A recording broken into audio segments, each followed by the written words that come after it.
reason why I can remember it so well is that it fell while I was running a meat market there on the corner of Dryden and Aiken Street. Mm-hmm. Because the day before the bridge fell, I had some cattle butchered over at across the bridge over there, right up there, right across from where the Washington Manor is now on the other side of the river. Mm-hmm. That was Fish and Fruit. They had a large slaughterhouse there where they were butchering cattle and hogs and all kinds of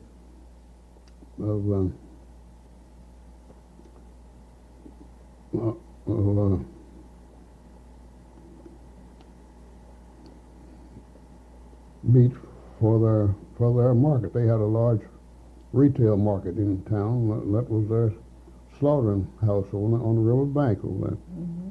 And they used to kill my cattle for me and let them hang overnight and drain out. And the next morning they'd be pretty well cooled out, see. Mm-hmm. So just the day before the bridge fell, I had taken some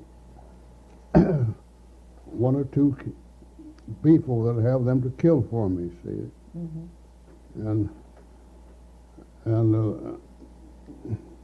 And I sent this boy, we call him Bumpus, but I forget his name now. He worked for me, but I sent him with the wagon to go over and bring this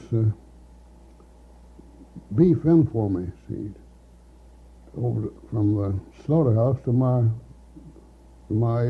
store. And it happened probably around 8 or 8:30, something like that in the morning. And when somebody called and said that the bridge had fallen, well, I knew my boy had just been going long enough just to get across it, just to get on it, see. Mm-hmm. So, of course, I was all excited. And so pretty soon he called. He didn't call you because you didn't have a telephone then, did you? No, yes, I had a telephone. You had a telephone then? Yeah, Mm-hmm. and wasn't but $1.50 a month. And he called and said that he just got across the bridge when it dropped. Isn't that something? Well, I said, you're a lucky boy. Mm-hmm. What was his? Huh? What was his name? We called him Bumpus. Uh-huh. He was a little dark boy, very active though. Mm-hmm.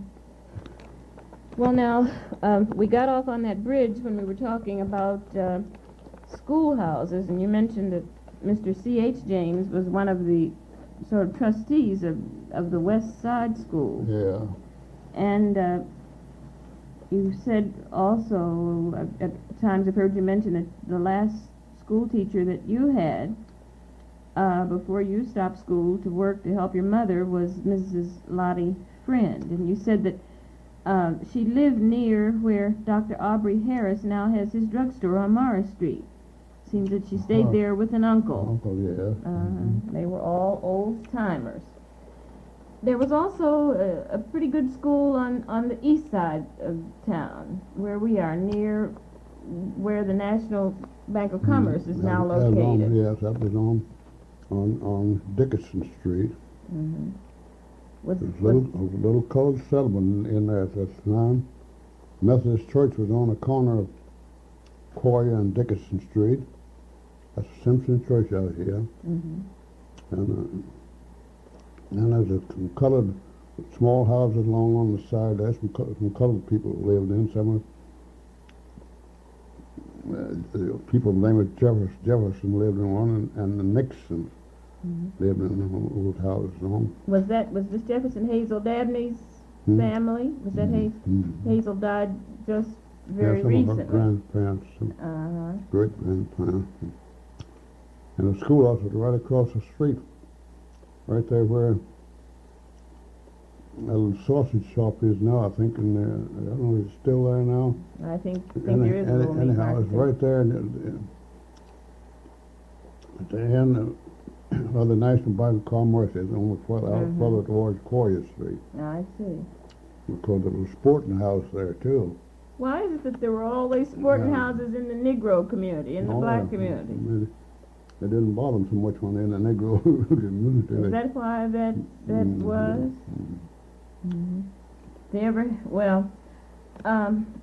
You mentioned that your brother Fred went to school at this East Side school. He went there from Watts Hill.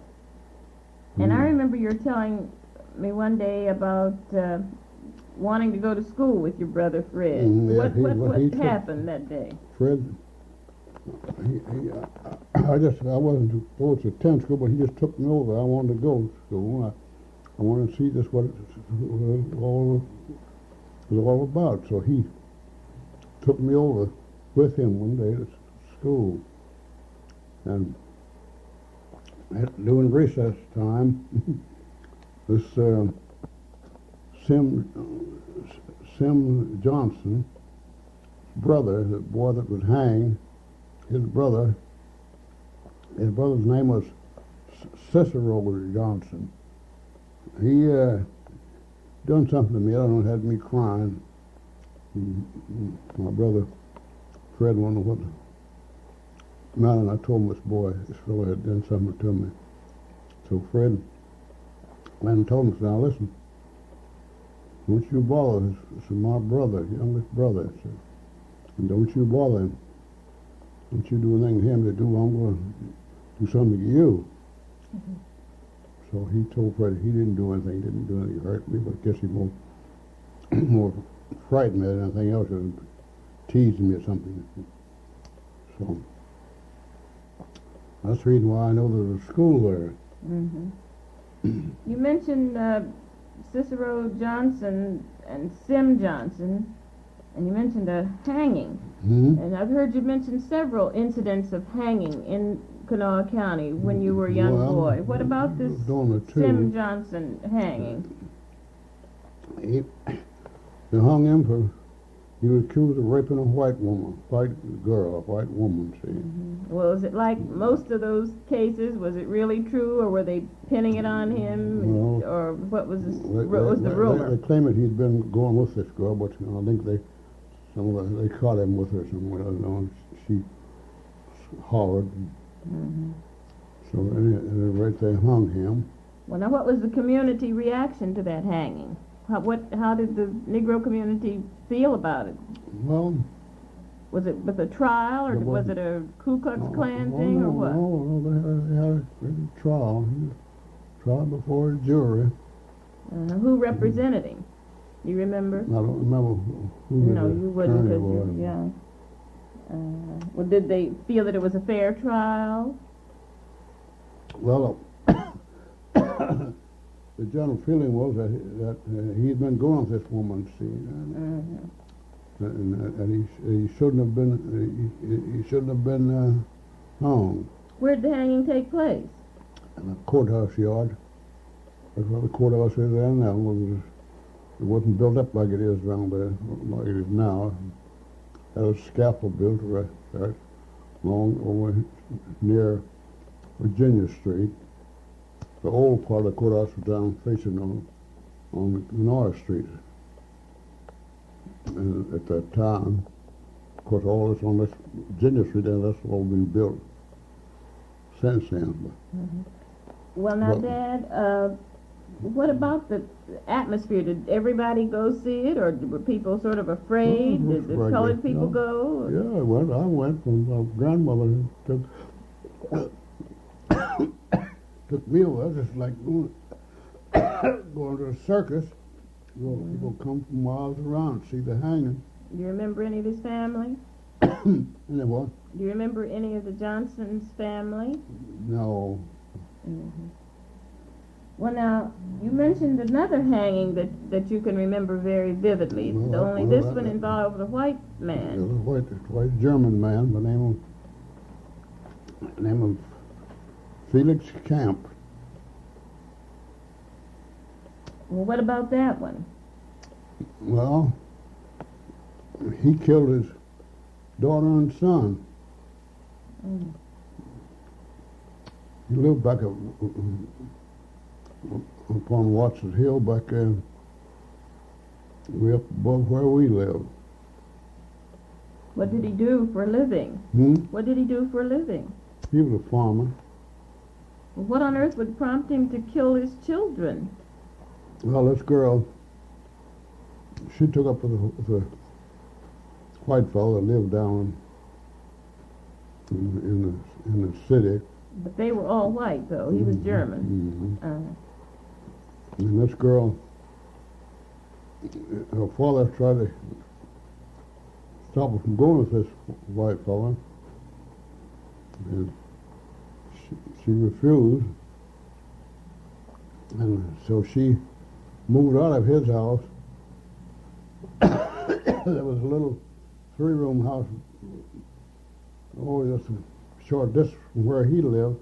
He lived back in the woods. It was all grown up in the woods back where he lived, but in an old farmhouse, big house, but kind of made out of logs and roughly built. But this little 3-room house that she moved, it was about just a short distance from where her father lived, and she would take when the old man would leave to go to look after his garden, his work, she would go go to the house and take his food and take his cooking utensils and things, you know. So the old man had told her about it, going to his house, and she didn't pay attention to him. So Okay, now you go ahead there. She didn't pay attention to him, so he just they got into an argument. I think she took an iron or something, didn't she? yeah, while he was away at work, she went to the house, took his iron and some of his other equipment over to her house. So the old man, he went over to get these things that she had taken, and they got in an argument, and the old man stabbed her, killed her. What about the brother? Her brother, Bill, his name was Bill, he tried to stop the old man, but he said, "No, you stay away from me, Bill. I don't want to hurt you, but you just stay away from him." And of course Bill didn't, and he cut Bill too. He was stabbed too. So my brothers had been back over in that section. They used to go over there possum hunting at night, you know, see.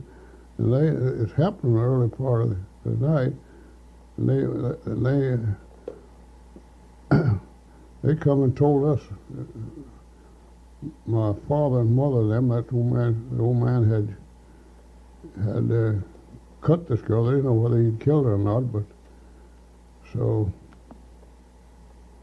the next day the old man, he wouldn't dare anybody to come in that house, and he went back to his house, see, and closed himself up there, and so several constables went up there, and he wouldn't surrender to them. So finally, there's one man that he knew very well, and knew the old man. See, fellow's name, I think his name was Copeland.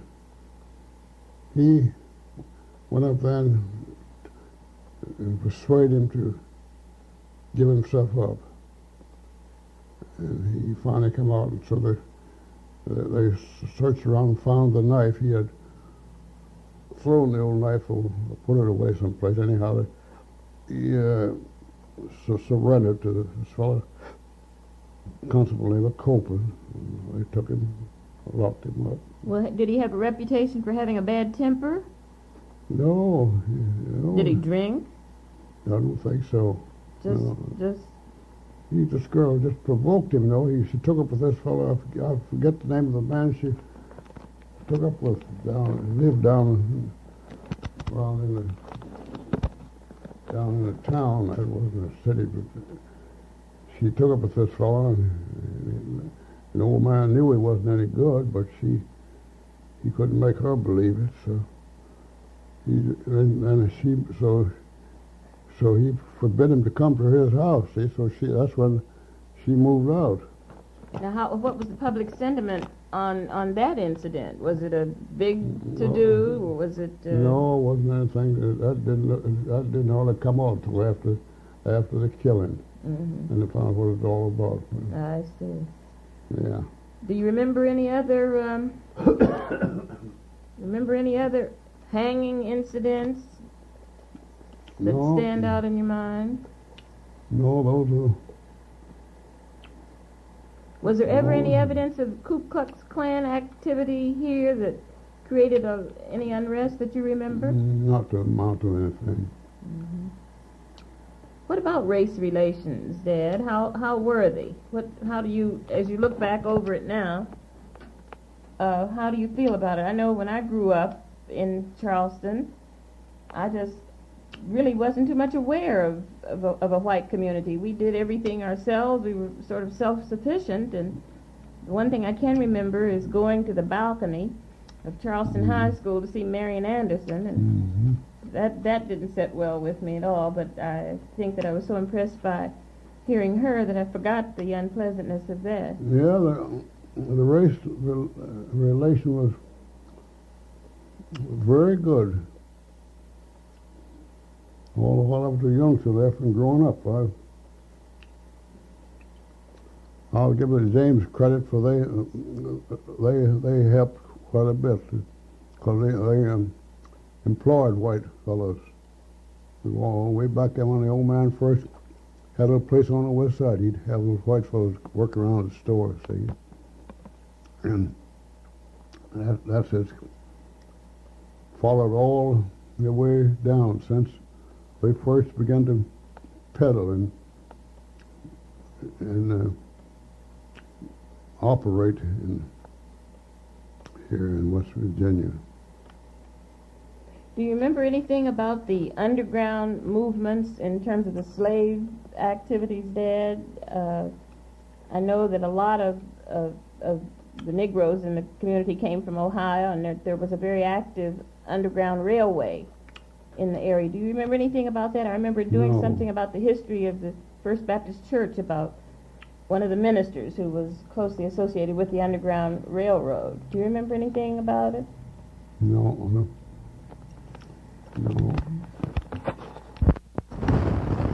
You've mentioned quite a bit about your brothers, Dad. What about some of your sisters? I can remember on the documents that Andela left, Mary, whom you've mentioned, Aunt Mariah, I remember because we all used to go to Boston and stay in her home when we were children. Aunt Ruth, I remember once, and her daughters are still living and keep in touch. And Maggie is one whom you said you don't remember very much about. She died.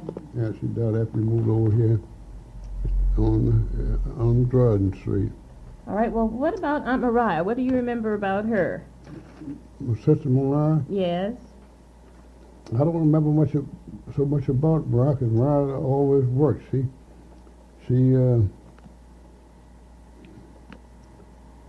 was quite a bit older than mine, but I was. I don't.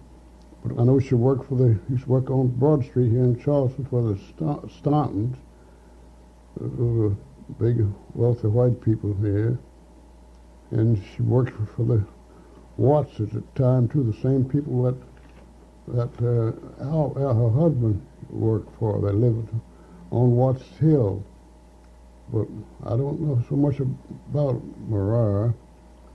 How did she happen to go to Boston? Well, she went to Boston because Albert, her husband, had been up there with Watts. Watts they always had fine horses, and old man Watts had a racehorse, and they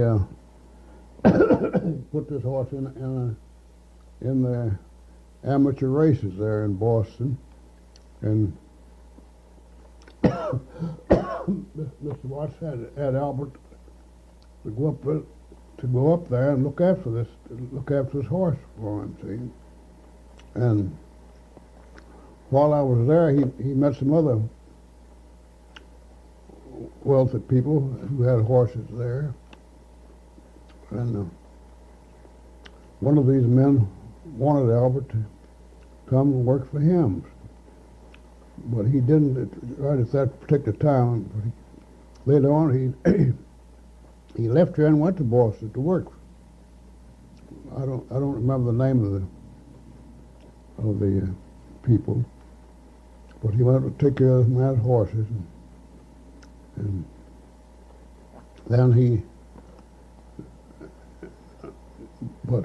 they married here. I remember when they married. They lived on Bradford Street. Shortly after they got married, but then after he went to Boston, then he sent for Mariah and I guess it was Madeline, but I think was the youngest. The oldest. The oldest. She is. And that's how he worked with this man quite a while. Then he got this job in the market up there.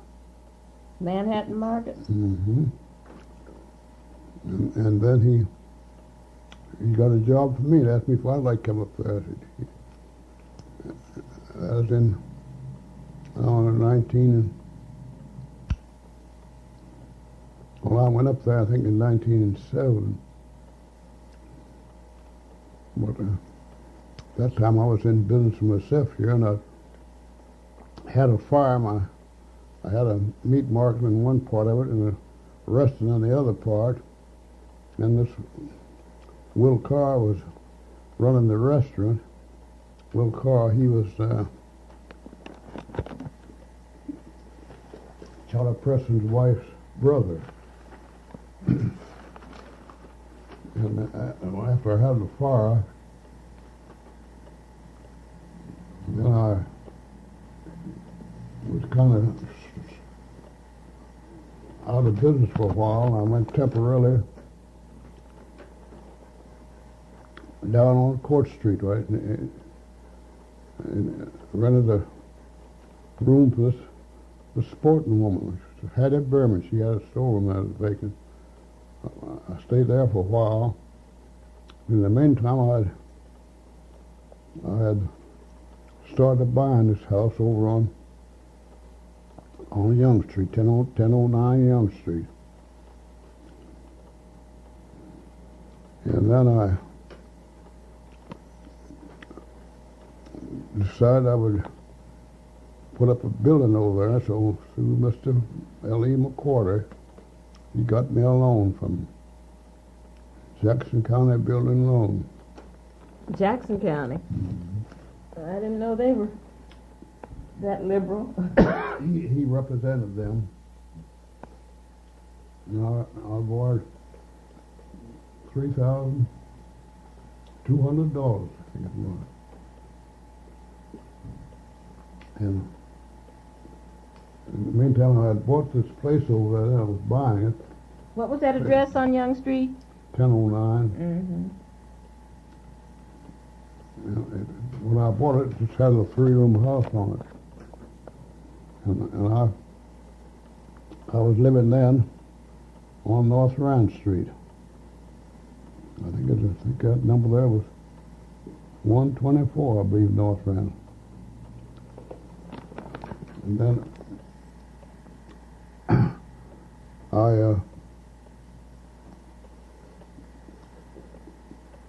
when I first bought this house, I bought it for, I was to pay $900 for it, and $100 down and $10 a month with interest. But when the lawyer that wrote the deed for old man Spaniel, he was a German fellow, shoemaker, he made a mistake, and instead of writing the contract for $100 down and $10 a month, he wrote it for $50 down. Well, I guess the Lord must have been with me, because I didn't have $100. All I could raise was, because I figured now, I said, I'm going to have to convince old man Spaniel that I can't raise that $100, but I'm see if he'll take $50.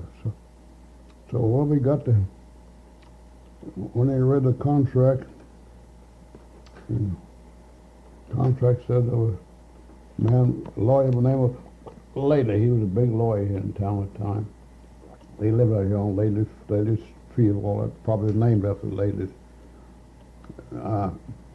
He wrote up the contract, and he said to put in the contract $50 down and $10 a month. And so the old man Spanner, nothing he could do. He said, well, the lady's name was Sydney Lady. They called her Sid Lady. The Sid Lady put it in here anyhow. Said $50 down, $10 a month. Said, well, I told him why they couldn't raise $100. Said, well, let's let it go at that. And that's the way I bought her. Mm-hmm. But I had an awful time raising that $10, lots of money. But after I got this money from the building loan, Jackson County building loan, Mr. Lou McCorder, he was a big lawyer here at the time. He represented this company on all the loans that was made here in Charleston. So I talked with him, and he advised him to let me have the loan. I borrowed, I think, $3,000 to build this house out there. So I built a storeroom, a living room downstairs, and put a living room, a storeroom on the corner of the alley, and on the offset there I had a living room and 2 or 3 other rooms downstairs, and I had upstairs, I had 3 or 4 rooms upstairs, a great big old house. And so now and then that brought me up to 19 and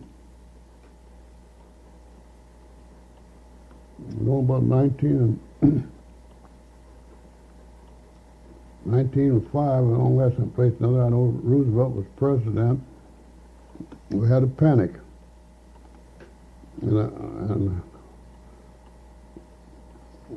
I had then decided to go to, because Albert he had wrote me and asked me if I would want to come to Boston.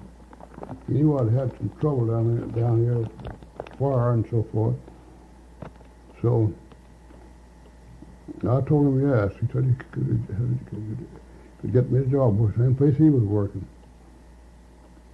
So I did, and I got this place finished up, and a white fellow by the name of Lucas had a little store around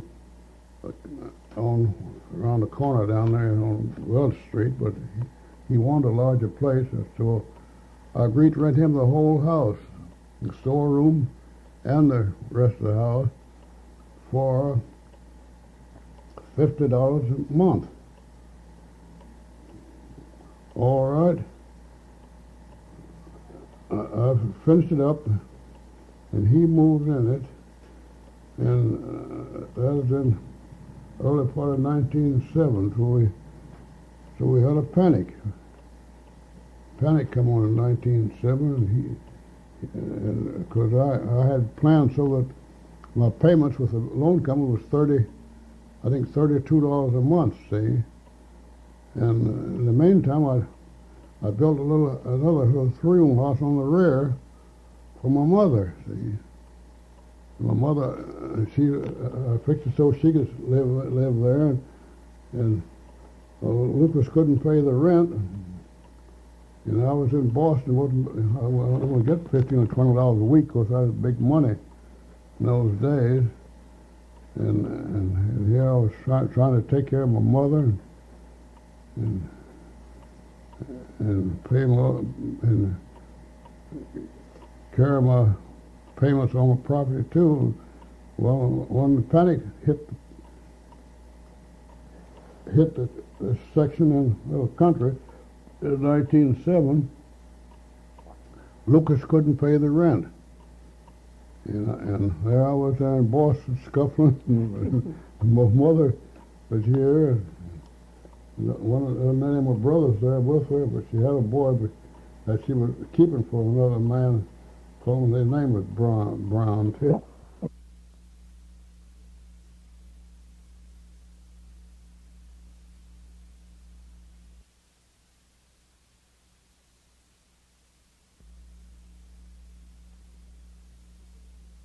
Marks the beginning of another 2-hour series on the life of Anderson Hunt Brown, as he recalls it, growing up as a youngster in the Kanawha Valley. Tape number 1 included many of the things that he recalled as a youngster from his very early childhood, the recollection that he has of his parents, and some insight into some of the brothers and sisters. We haven't talked about all of them yet. But as this tape was, as the first tape was coming to a close, we were telling about how you managed to get to Boston. Aunt Mariah and Uncle Albert, who were the parents of Madeline Lawrence, Julian Lawrence, now deceased, Julian Wood, now deceased, I'm sorry,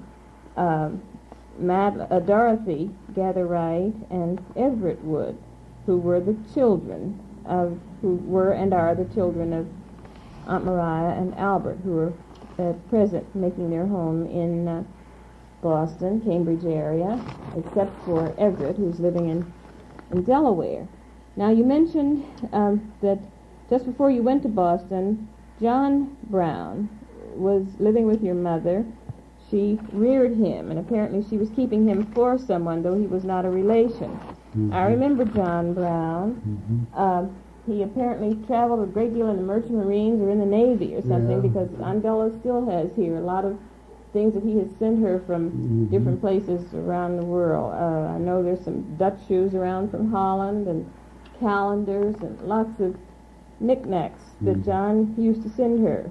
I remember she talked about him a lot, and I think he had insurances made out to her. And most of all, I remember when we were living in Cambridge, John, out of a clear blue sky, appeared at our home one afternoon and spent the day and had dinner with us. As I recall, Andrea was a baby. I don't know. I'm pretty certain that Andrea was a little girl and Buddy was born. I'm not sure about Faith. But he did spend an afternoon with us, and he was at that time in port in Boston, and he gave us a Newport News, Virginia address. But I never saw John again after that, and Andella never heard any more from him. None of us ever did.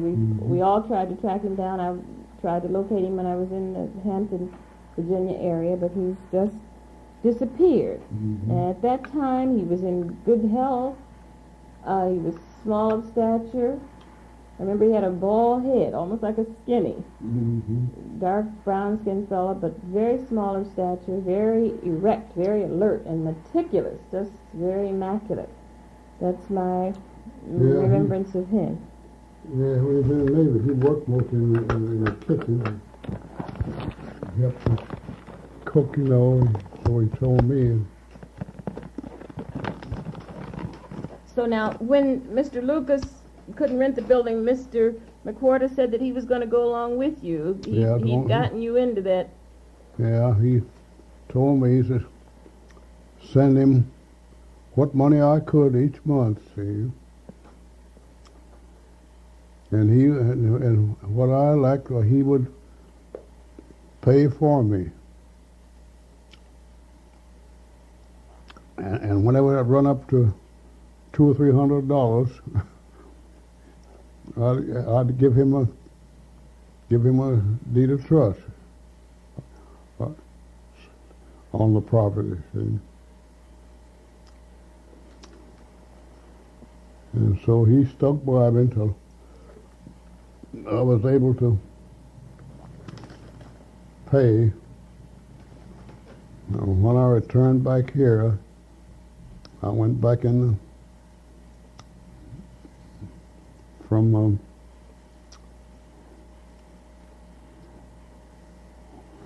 let's see, did I, wait, don't get this here, did I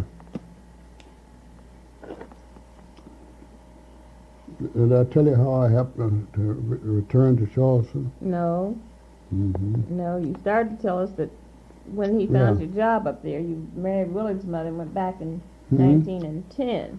Did what? You mentioned that your second time there, you went back in 1910 when you married Willard's mother. Yeah, well, I was still living in Boston then, see. Mm-hmm.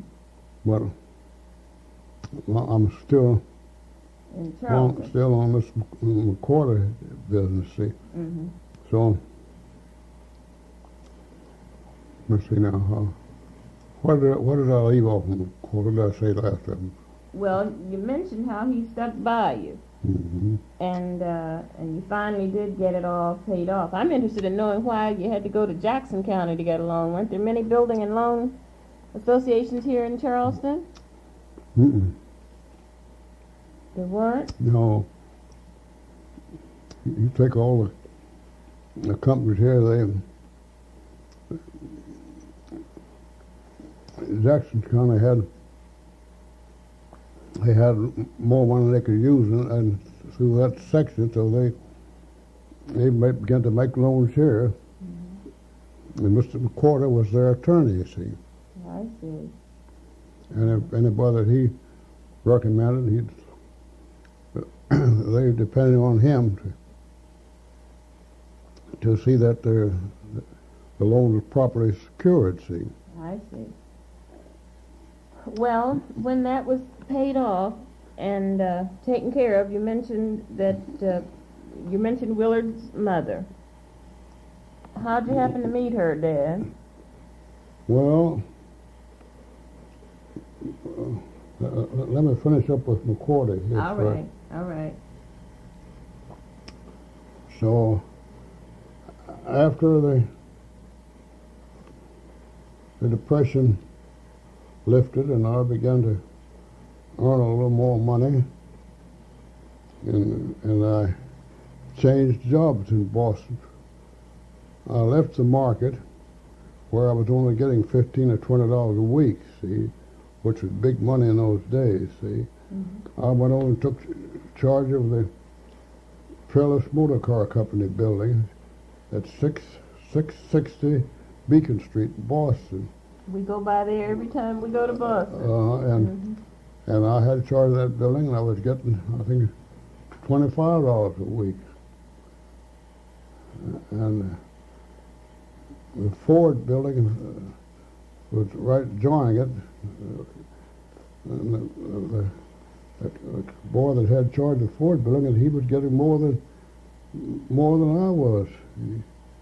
At any rate, I stayed there, and I had left the market, and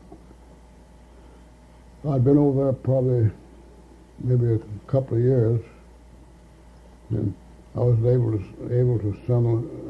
save quite a little bit of money, because I was playing some too, maybe 1 or 2 nights a week with the orchestra. Then every time I played, I got at least $5 extra, and then let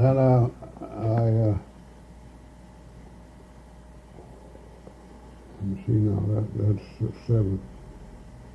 Yeah, I was still in contact. Ellie and I were still corresponding, so we decided decided we'd get married on July the. Well, before that, though, I had my mother. I brought my mother up there. You haven't got that, have you? No. Huh? No. Well, after I was in Boston, 2 or 3 years, someone wrote and told me that my brothers, two or three of my brothers, had gone out there at the house. I'd built a house for my mother and John before I left there, see, on the same property on Young Street. And I left my mother, and I had a cow, and my mother was great on raising chickens, and we had the chickens there, and I had it fixed up nice before I left, see. So someone wrote and told me then that one of my brothers, Enos, protector, he had begun to move in and wasn't working and staying around. My mother was taking care of him, see. So I said, well, I wrote my mother and asked her how she'd like to come up to Boston stay for a while. So she agreed. She agreed. So at that time, Della she had finished high school. I don't think she hadn't got to school, hadn't begun to teach then, but later on she did. She got a school up the river someplace up here. Quinnamont? Yeah, So she said, so I told my mother she'd like to come up to Boston, stay a while. That was long about 19, before I married Nellie. I married Nellie in 1910, but that must have been about, well, at any rate, she agreed, so I said, well, get rid of your chickens, and you have a cow, sell your cow, I'll get ready, I'll send you tickets, and I'd already got a house there in Boston, down on number 60 Brookline, I think it was. Yeah, Brookline Avenue. And I talked it over with Nellie. I was married then. Nellie said, yeah, she'd be glad to have my mother come up to see him. So I said, now, Nellie, I said, what we'll do with a big old house, plus 6 rooms or more. I said, well, the thing we do, we'll let my mother have one room, see. We give her a room, and don't you try to change her way of, just let her handle her rooms. If she wants you to do anything in the room, why you, because she's peculiar. I said, if anything in the room she don't like, don't you try to change it without consulting her, see. Mm-hmm. So they got along all right together. And then when I decided to come, when I changed the job, went over to Kellis Motor Car, I had a letter from a telegram from Della that my mother was very sick and for me to come home at once. So I went to the superintendent and showed him the telegram, told him I said I'll have to go home, my mother's ill. And he said, well, Brown says, since it's so far down in West Virginia, why don't you just take a vacation? I'll give you 2 weeks vacation. Have you got one of the boys? I had 2 or 3 other fellows working under me. One of them said you could put in charge. I said, yes, I think so. So I'll talk it over with one of the fellows, a fellow named Ed Sibley. He was the best man I had there. So, all right. I left there on a fellow named Ed Sibley. He was the best man I had there. So, all right. I left there on I said, I hope to be back in at least a couple of weeks anyway. So I'll never forget I got in Charleston here on the first of March, I think it was. I know the toll bridge had just become free that day. And Which was the toll bridge? It's right where this new bridge is now, but the old bridge is there then, see. You had to, you didn't have any automobiles, a cab on. When I got off the train, I didn't know whether I'd been on the train for 2 days, it took 2 days when I left Boston on I think about 9 o'clock that night, and I didn't get in here, and I rode all that night and all the next day, and got in here in Charleston about 1 o'clock in the morning. And I didn't know whether my mother was dead or alive, see, so I asked a fellow by the name of Charlie Moore. He's a fellow that's Dick Gilmer's mother's friend. Well, he was living with her then. Reverend Gilmer. He had three or four. She was a white woman, but she had 2 or 3 children by her. So when I got off the train, got up went to the cab, and got in Charlie Moore's cab, and I asked him if he'd heard anything from my mother. I said, I've been on the road for a couple of days. I don't know if my mother's dead or alive. He said, no, I don't think she's dead, Brown, because if she's dead, I would have heard it. So at that time, they had moved out on Piedmont Road. They was Carrie the Haven, a little house there that Carrie had on the back of their lot, you know. And so then I got here, and I didn't know whether my mother, didn't know whether she was dead or alive till after I got here, and so, I found out that she was very low. So I hustled around, and she didn't get any better, so I decided, I said, I just can't go back to Boston if my mother's in this condition. So I wrote the superintendent of the building and told him that I sorry, but I couldn't come back. My mother wasn't any better, and I just have to stay here and look after her. So then I bought the old white fellow had this meat market on the corner of Court and Brown's Alley. A German fellow named Jake Glazer. He wanted to sell, and I scuffed around, got one of them and bought him out. Went back in the meat business. Well, that's good accounting, and You get that one? yeah. So now you want to so that tells you how you got your meat market started again after you came back from Boston. Was Willard born in Boston while you were there then? Yeah. Well, New England He was born where?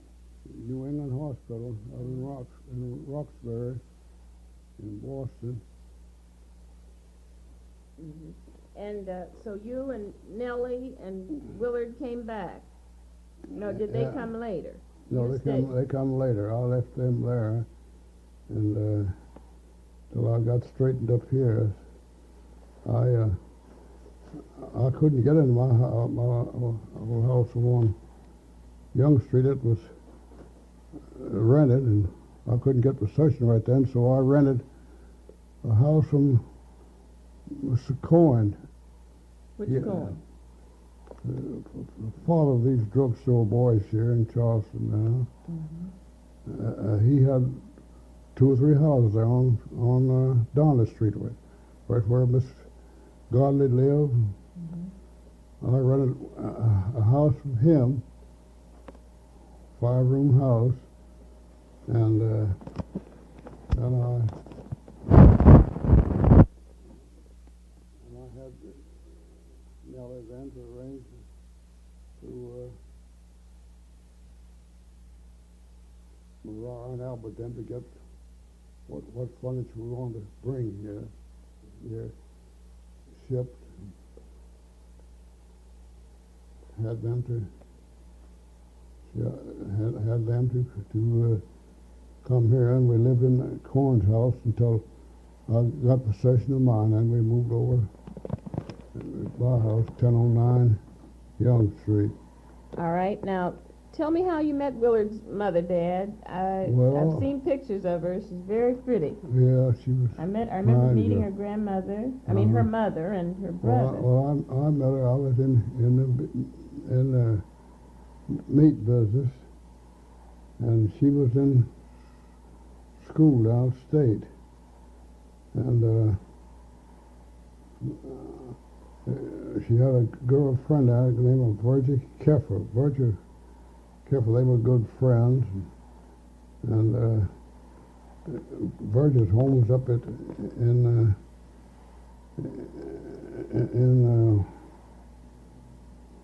where's all those smoots come up there? Madison? Yeah. Boone County. Yeah. Virgie's home, she and Virgie were good friends, and I met her through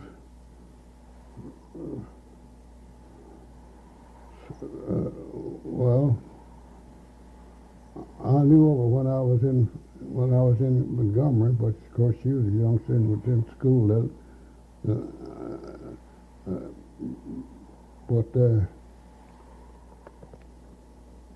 You see, how did I beat Dilly first minute?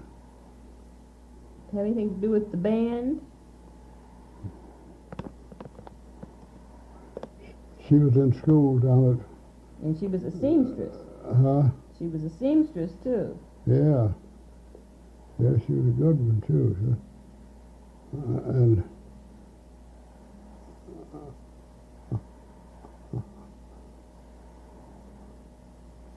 I met her through Virgin at a party or something that they had, and we met, and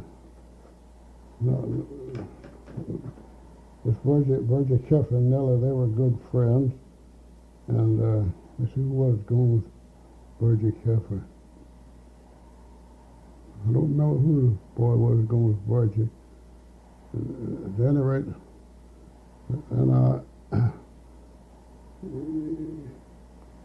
she knew of me because when I was in Montgomery, of course, she was a young girl then, but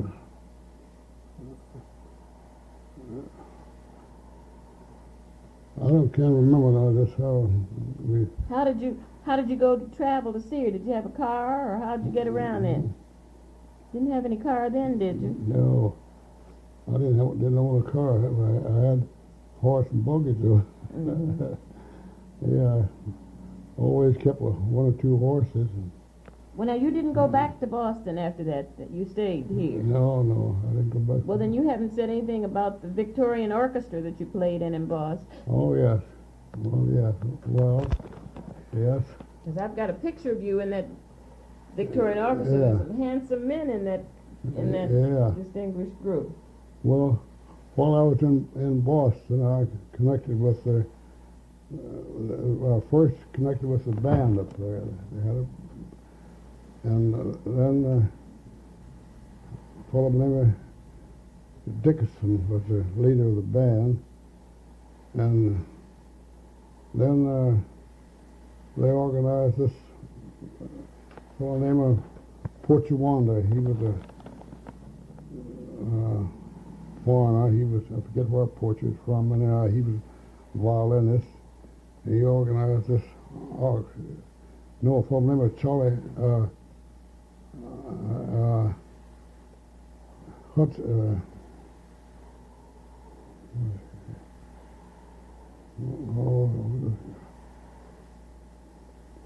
well, Portuana, he was a violinist. He was the leader of the orchestra.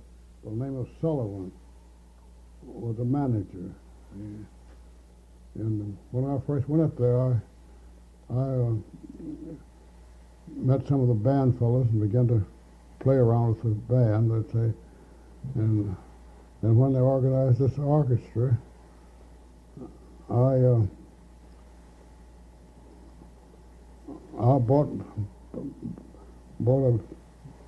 told them I'd played the bass in the orchestra, and so they gladly had me, and I bought a bass fiddle, and then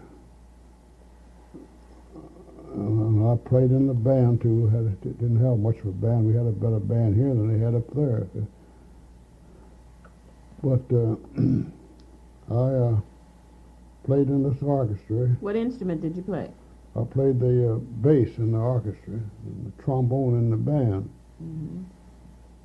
You remember any of the songs you used to play? Oh, You remember any of your favorites? well, we In the orchestra? In our orchestra, yeah. We played this Christmas tree here, this Hallelujah. What's that with this? Chorus? The Hallelujah chorus? Yeah, we played that and lots of other standard pieces in the orchestra. Of course, in the band we played just a regular old band. Sousa's marching too. Hossa Rosses. All those same old band pieces that we played here, you know. Mm-hmm.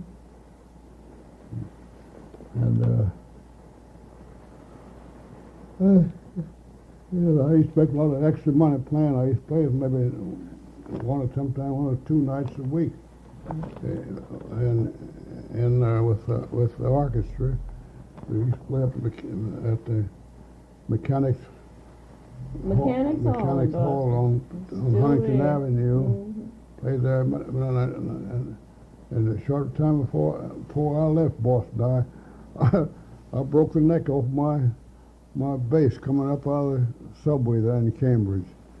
Coming up in a little bass, you know, it's got a long neck on it. Don't I hit the? They had the subway then? Huh? They had the subway train then? Yeah, in Cambridge. Uh-huh. Yeah.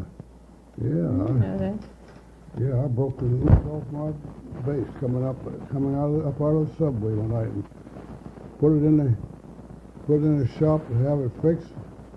And while I was in the shop, my mother had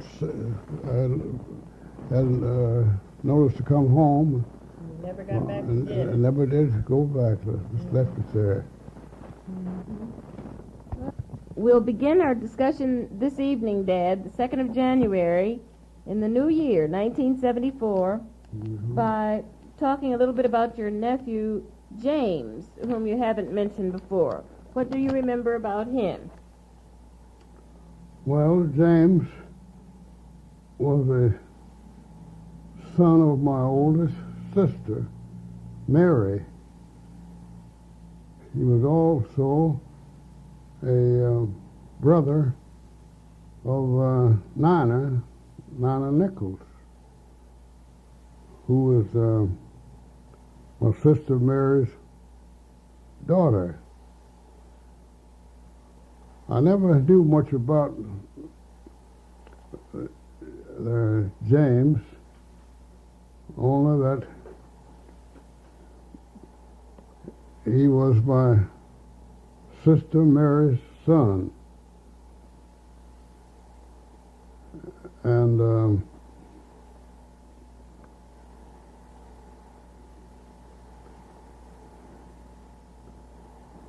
let's see. He used to work with you, you said. I was perhaps 4 or 5 years older than James, and he, while I was in the meat business, he worked with me some, and he learned how to cut meat, and he, in those days, meat was sold from a wagon. He drove the peddling wagon for me some, and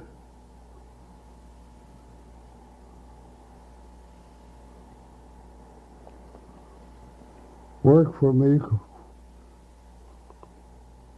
quite a while. But later he took a job with working at a hotel I don't remember the name of the hotel.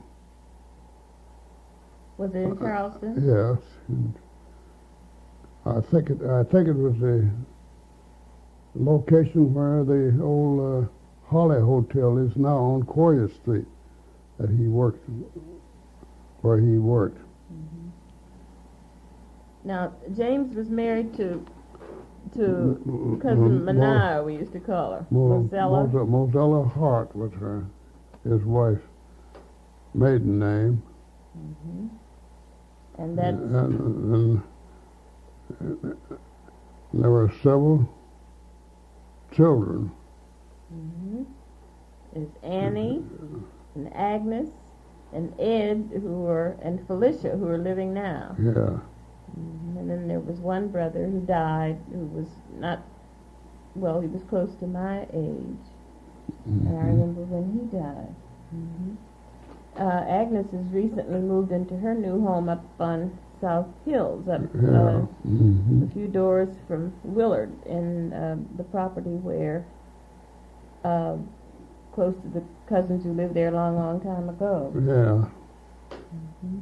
Well, I can't say much more about him because I don't know. Mm-hmm. Well, you mentioned also that you wanted to talk about your experiences with Martin's Uncle Tom Cabin and some of the band experiences that you had, who some of those band members were, and some of the things that you remember about the band experience.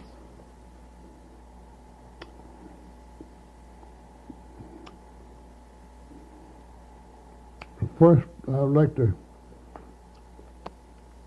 tell about a band that we had here in Charleston that was supported mostly by S.W. Starks, Samuel W. Starks, who was at that time a very active citizen, interested in Negro business, and he was also elected very active with the Knights of Pythias Lodge, and was later elected the Supreme Chancellor of the World of KOP, Knights of Pythias, with headquarters here in Charleston. That gave international recognition to Charleston, didn't it? Mm-hmm. Yeah. In the black community. And he was very active in supporting our band, Negro band.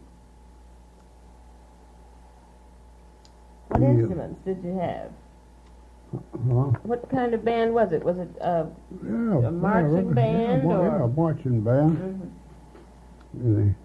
And he made it possible for us to attend several of the Supreme Lodge meetings. In those days, the Supreme Lodge was held in some of the larger cities. At one time, he sponsored our whole band of possibly 40 pieces or more. And when the Supreme Lodge met in Pittsburgh, he arranged for us, our band, to represent the Charleston branch of the Knights of Pythias in Pittsburgh. You remember when that was, Dad? Or where, approximately when that might have been? Well,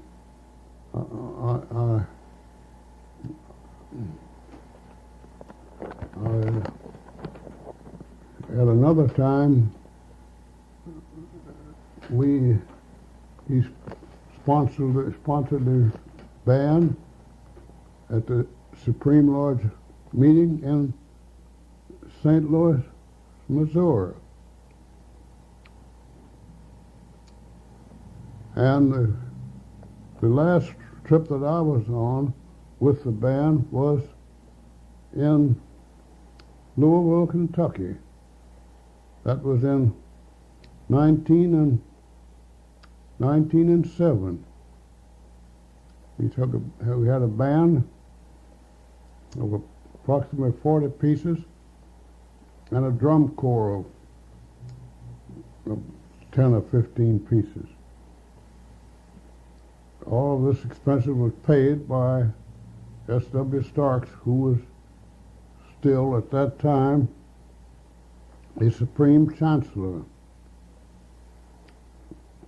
I remember very, very well and distinctly that trip to Louisville, Kentucky, because that was my last Supreme Lodge meeting. I left Charleston shortly after the Supreme Lodge meeting in Louisville, and went to Boston, Massachusetts, to work. That was in 1907, and I connected myself with the KFP Lodge in Boston. And when the men found out that I was from Charleston and that the Supreme Chancellor's home was in Charleston, they were very glad to meet with me and talk about Mr. Starks and the Supreme Lodge. Then that was in 1907. And in 1908, I had a telegram that Mr. Starks had died. That was in 1908. You were in Boston at the time. I was then in Boston, and the man, the name of who was head of the local KFP in Boston, he was notified, and I was also notified of Mr. Stark's death. Did you come back for the funeral? No, I couldn't return to the funeral. I bet it was Yeah, quite an event. I understand it was a large funeral. People here in Charleston from all over the state. All over the nation, I guess. Because Well- he was the Supreme Chancellor of the world. All right, now, up at Spring Hill Cemetery, in what is known as the old section for the, shall we say, Yeah. colored population, Yes, there's a he- big obelisk up there that Yes. anyone would be surprised to know is the monument for a black man. Yes. The Pythians there bought up a lot. Pythians gave a plot of land up there, the Spring Hill Cemetery, and erected a large statue on that of his grave. And when you can see it easily when you're on your way to this spot where Reverend Newsom is buried now, Yes, too. you can. It's clearly You can- marked. It's visible from some parts of the city of Charleston, because it's a very tall. It's a huge obelisk, like an Egyptian obelisk type, and there are several monuments like that in Spring Hill Cemetery. He and several of the older officials of the lodge are buried in this plot. Well, now, what about that Uncle Tom's Cabin band? Mr.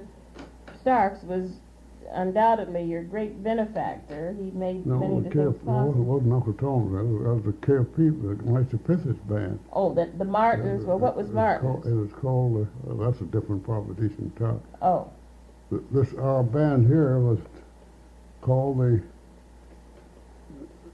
KFP band, or the Capital City band. I see.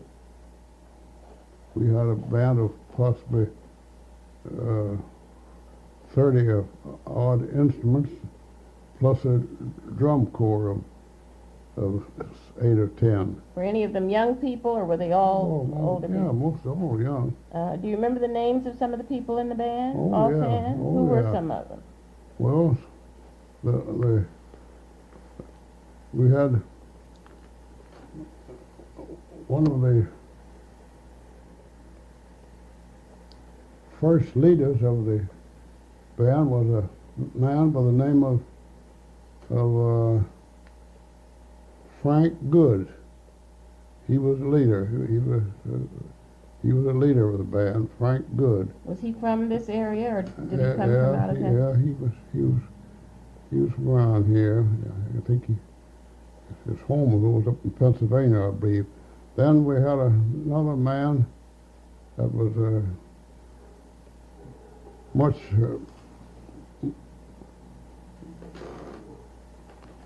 better accomplished in music than Frank Good, by the name of Simeon Streets.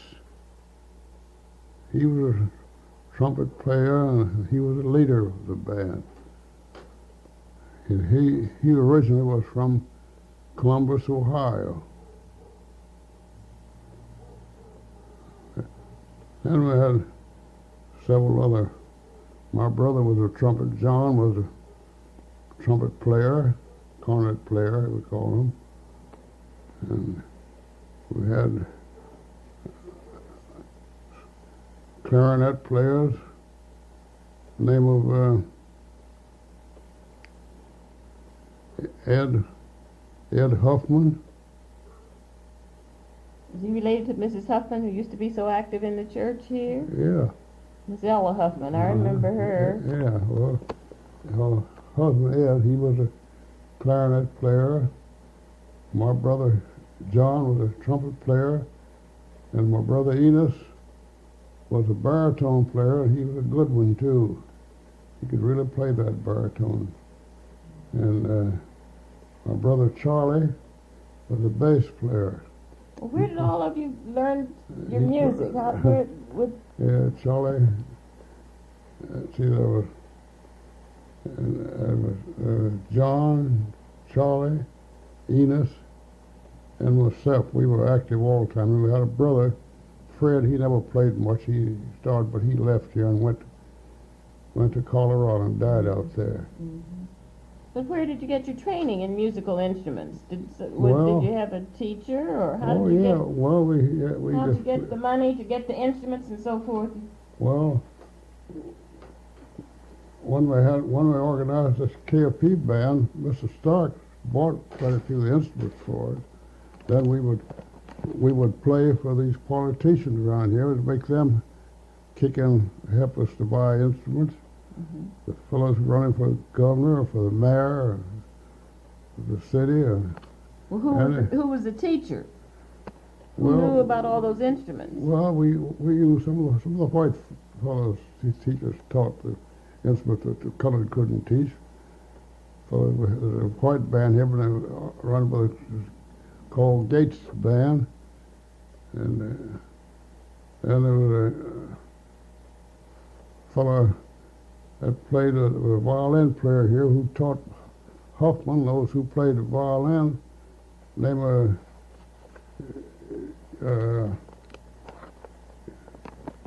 that's what his name is. I can't think of his name now. And my brother Enos, he, a white fella, was an expert on the baritone. He taught my brother Enos quite a bit, but Enos we bought instruction books, most of taught ourselves after we learned the scales. You know, you could had all kind of different pieces in these instruction books. You know, and practice those scales and different. You could just work it out for yourself if you had any Yeah. sense. Did you practice a lot? Did you get together regularly to practice? Yeah, we had a regular band room right here. Well, we used to practice down on Summer Street, right out near Kenora, in the KFP lodge room. We practiced there. Then later on, we had a regular band room out on Dryden Street, part of a house where the double house where we rented one of our players, clarinet players, lived on one side, excuse me, and we had the other side for the band room, band rehearsal. Now, what did you play for? You played for the KFP events and marching events. What were some of the other engagements that you played? Did you get very much money when you? Oh, not much money, no. We played mostly for when the campaigns, when politicians were having meeting speakings, we played for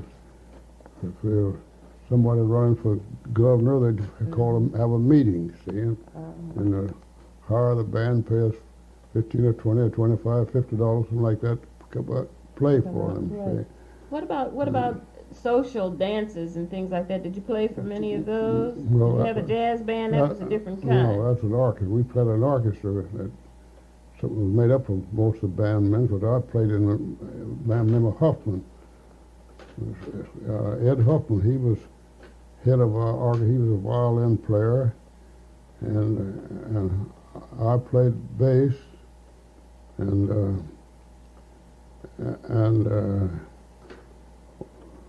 one of the Crump boys, not Crump, but Miss Harden's brother, used to play trombone. Emmett Mason. That's Elizabeth Gilmore's husband? Elizabeth Gilmore's husband's brother, and we had the drummers. We had Will Ray with our beat the drums in the orchestra, and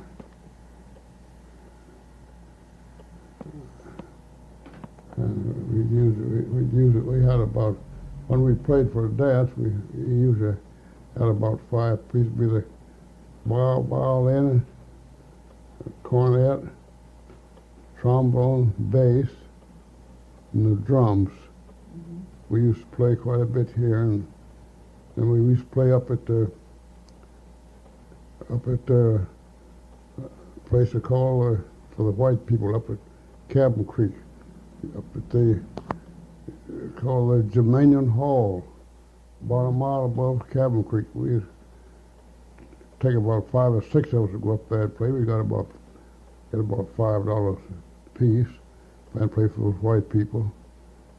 We'd have to take the train up to Cabin Creek, evening train, get off at Cabin Creek and walk up the track about nearly a mile from the station. Carrying your instruments? Yeah. Stay up there and play till about 2 or 3 o'clock. Seems like I remember you telling me something about coming out of there real fast one night. You remember that? Or maybe that was Francis telling me about one of his experiences of getting out of... We used to play at about 2 o'clock, and sometime we'd come. The train didn't stop there. We'd come back down to Cabin Creek and take the train back home. How long did it take the train to get here then? How fast did the train go? Oh, it took about an hour or more. To get to Cabin Creek, how about that? Yeah. Now I understand the band used to travel quite a bit beyond Cabin Creek. Where were some of the other places? Well, we went with the lodge, mostly with the lodge. We went, the Grand Lodge, the State Grand Lodge, met up at Fairmont, West Virginia one year. Then the Grand Lodge met another time at Hinton. And then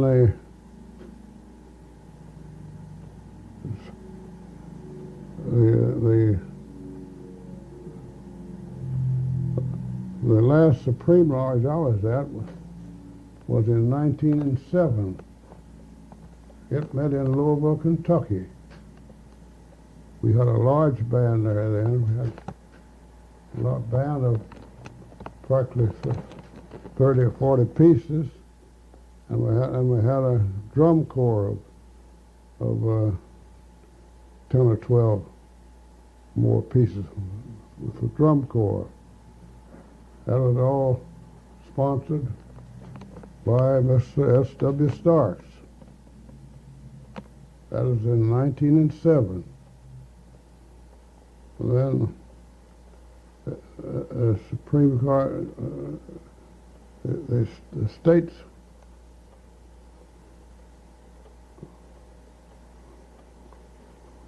let's see, did I go to Columbus? No. The Supreme Lodge built one time in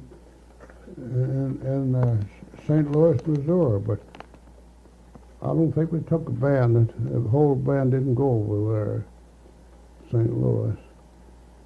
The largest meeting I remember in the Supreme Lodge was in Louisville. That was in 1907. Because Mr. Starks was there, and we had a large band over there. Had a drum corps over there of 12 or 15 pieces. What were some of the other bands that you were a part of? You mentioned going to Cincinnati. Well, that's when I was traveling. Mm-hmm. I went. Was that after you left Charleston, or left this other band, or this was in addition to? No, I was just went away for the season. I see. See, my brother Enos was a baritone player, and I was playing trombone, and they wanted a trombone player, so he recommended me, and I went down to Cincinnati. We had to go there and rehearse for about a week before the show opened, and we'd go to Chicago, and get ready for the opening of the show at Al Martin's, Uncle Tom's cabin. And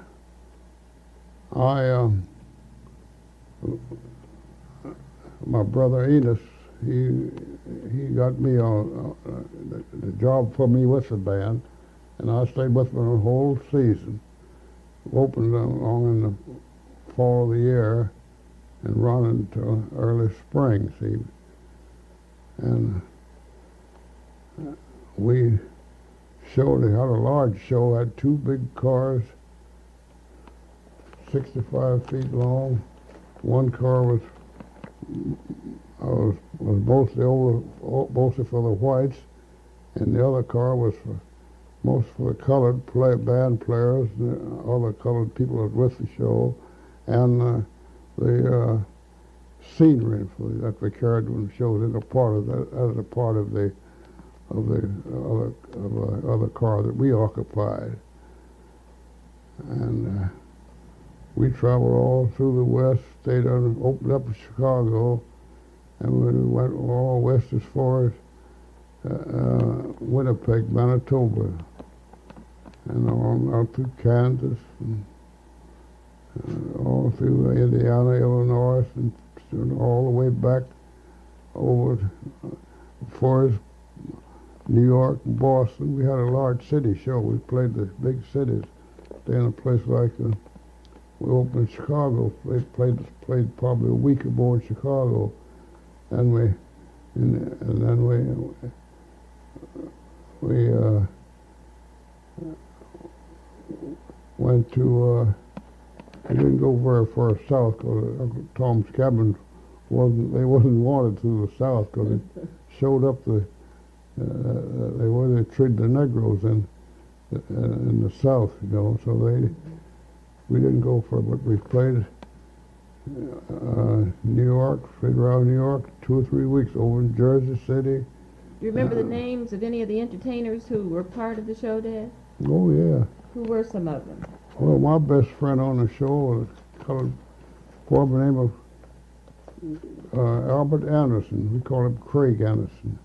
Where was he from? He was a trumpet player, played the cornet. His home was in Indianapolis, Indiana. I was out to his house once after we closed the show. Then we had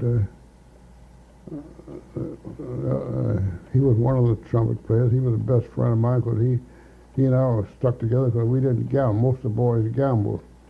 As soon as they get checked paid, they'd start a crap game. Now, you had a little business deal on that, though. How did you? Well, I used to loan the boys money. Those who gambled, they would get $10 or $15 a week, something like that. You know, as soon as they got that money, they started. But the boy, one boy in particular, named Walter Johnson, he'd rather shoot those craps dice than to eat. I'd see Walter go in there. As soon as he got paid, he'd pay me what he owed me, and then it'd start the gambling. They'd go in one part of our car. We had bunks back in the part of the car, and they would go out in the other part where in the sitting part of the car where we had our seats, and start the gambling, shooting crap. Sometimes I'd go in there and it'd get making much noise. I'd say, all right, you boys, I'm going to have to break it up. I'm going to put these lights out. You used to charge them interest on the money you loaned them, too. Oh, yeah. Loan them $4, take 5 payday. Really? Yeah. So it was $1. Dollar And interest. I stood in with the cashier. He'd see that I got my money. Well, what did you do for entertainment when you were on those trips? Did you have friends, other friends? What about the young ladies in these various towns? Did you get out into the towns very much? No, I didn't bother much about this lady. But there's always some places, in cities we have, there's something going on after the show nights. They'd want to go around the clubs or someplace, but I didn't go in much for that. Because I didn't drink and I didn't gamble. And this fellow, Albert Anderson, Craig Anderson, he was just like he was about, he and I were about the only two. Of course, my brother Enos didn't gamble, didn't do any gambling, but Craig and I were the only two in the bunch. Now, the second year we went out, I had charge. We had 2 shows. I had charge of the number two, the band on the number 2 show. The fellow, he selected me because he knew I didn't gamble, and he could trust me, you see, and so he put me in charge of the number 2 show. Well, we done all right. The number 2 show went good, but we closed down. We closed down over in New York, in Jersey City. Jumped from Jersey City to Pittsburgh, and we closed in Pittsburgh, and we had a hard time getting home. Why did you close? Huh? Why did you close? Did what? Why did the show close? Well, it wasn't doing much business, and then the other, that was the number 2 show. Number 1 show didn't close, but they closed the number 2 show in Pittsburgh. And we had a hard time getting home because the high water was up, see. And we were stranded in Pittsburgh for a while.